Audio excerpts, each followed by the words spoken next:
Hi, my name is Kristy.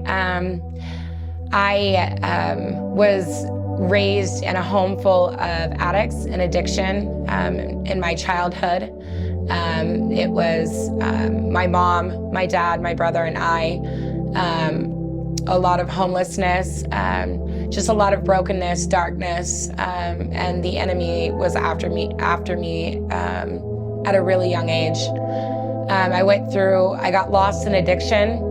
As I got older, I stayed in addiction. I had some kids that were definitely traumatized and went through a lot in my own addiction. So I was living a life of brokenness, and I was lost, and I was hopeless, and I didn't know who I was, what I was here on earth for, what my purpose was. I gave my life to the Lord when I was 19 years old.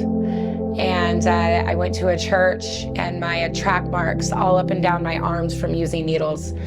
And I had a friend that knocked on my window that had been using with me. I hadn't seen her for 3 weeks. She says, "You gotta come to this church, Kristy." And I went there, and they did an altar call, and I broke on the altar and asked the Lord into my life. And I was immediately, addiction was lifted off of my life. I'd like to say that's where my story of addiction ended. I did go back out into the world for 18 years.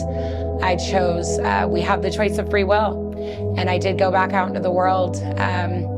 And I got busted by the cops this last time about 4 years ago. And I started working a 12-step program, but knew there was something still missing in my life. There was still a void. I was not meant to go through life just leading people, into these steps, to walk them through steps. There was a greater purpose for me, and I'd forgotten. The enemy tried to work my mind and make me forget about my relationship with the Lord and what my identity was and who I was. And a revival came into town. I had a friend that made a post and came to my house saying that there's these tents, there's this revival going on. And she said, you gotta come with me. I went one night, and I remember the enemy attacked me and my daughter pretty hard after that. I didn't see it then, but see it now. And I stayed away for a while, but Gigi made another post, and it said, "Hey, I would love friends to come hear my testimony." And I wanted to go support her, and the Lord was calling me to where she was.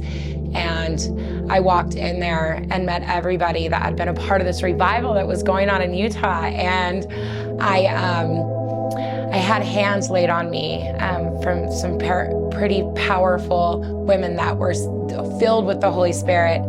And I dropped to the ground, and I was revived.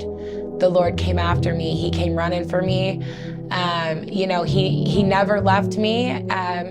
No matter what I went through in my life, the Lord never left me. And I work in a treatment center now, and I help other recovering addicts to find their way back to the Lord. And that's what I'm used for now by the Lord. I have great purpose. I'm filled with joy and peace and love. And I lately have stepped into the authority of whose child I am. And I know that the power of the Holy Spirit lies within me, and I have the power to help revive others and help others find the kingdom of heaven. And so I'm just happy that I've been revived. And if you're lost, if you're broken, if you've lost hope, the Lord is coming after you to revive you too. My name is Kristy, and I've been revived.